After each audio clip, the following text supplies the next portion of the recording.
अरे माया, आज तुम खेलने नहीं आई? पार्क में सभी बच्चे तुम्हारा इंतजार कर रहे थे। सिया राम जय जय राम। हाँ अर्जुन, अरे तुम यहाँ क्या कर रहे हो? मैंने बताया था ना, आज मेरे घर पे रामनवमी की पूजा है। आज मैं खेलने नहीं आ पाऊंगी। अरे रामनवमी? ये रामनवमी क्या होता है? मैंने तो इसके बारे में कभी नहीं सुना।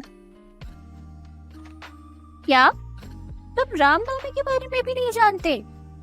चलो कोई बात नहीं, मैं तुम्हें बताती हूँ। मुझे ऐसी कहानियाँ पढ़ना और सुनना बहुत पसंद है, पर शॉर्ट में बताऊंगी क्योंकि मुझे पूजा भी तो करनी है। ठीक है? तो रामनवमी के दिन भगवान राम का जन्म हुआ था। और जानते हो भगवान राम वास्तव में थे कौन?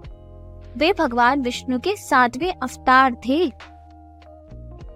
पर भगवान विष्णु, वो तो वही है ना जो क्षीर सागर में माता लक्ष्मी और वो बड़े से नाग शेषनाग के साथ रहते हैं।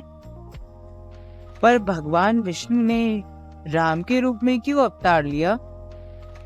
तो भगवान विष्णु के राम के रूप में अवतार लेने के बहुत सारे रीजंस थे, पर उसमें से जो सबसे बड़ा रीजन था वो था रावण का वध करना। रावण?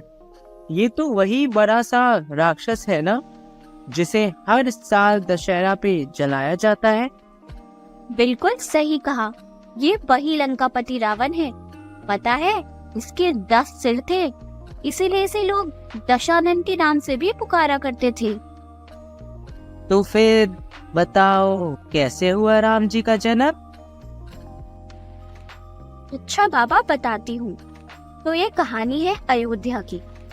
अयोध्या के राजा दशरथ की 3 पत्नियां थी, देवी कौशल्या, कैकेयी और सुमित्रा।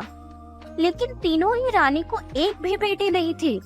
राजा दशरथ और उनकी तीनों रानियां ये सोच के बहुत दुखी रहते थे कि उनके बाद अयोध्या को कौन संभालेगा। तभी राजा दशरथ ने ऋषि श्रृंग मुनि के आशीर्वाद से एक यज्ञ का आयोजन करवाया।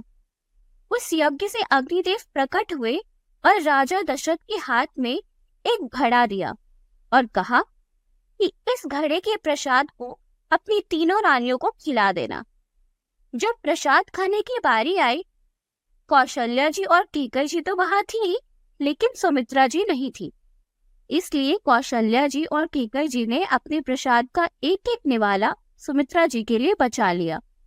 प्रसाद सबसे पहले कौशल्या जी ने खाया था, इसलिए सबसे पहले वो माँ बनी और भगवान राम का जन्म हुआ। उसके बाद कैकेयी जी ने भरत को जन्म दिया और लास्ट में सुमित्रा जी ने लक्ष्मण और शत्रुघ्न को जन्म दिया। लक्ष्मण? ये तो वही शेषनाग के अवतार है ना? Isn't it so obvious? अब भगवान विष्णु अवतार ले और उनके शेषनाग उनके साथ ना आए, ऐसा हो सकता है क्या?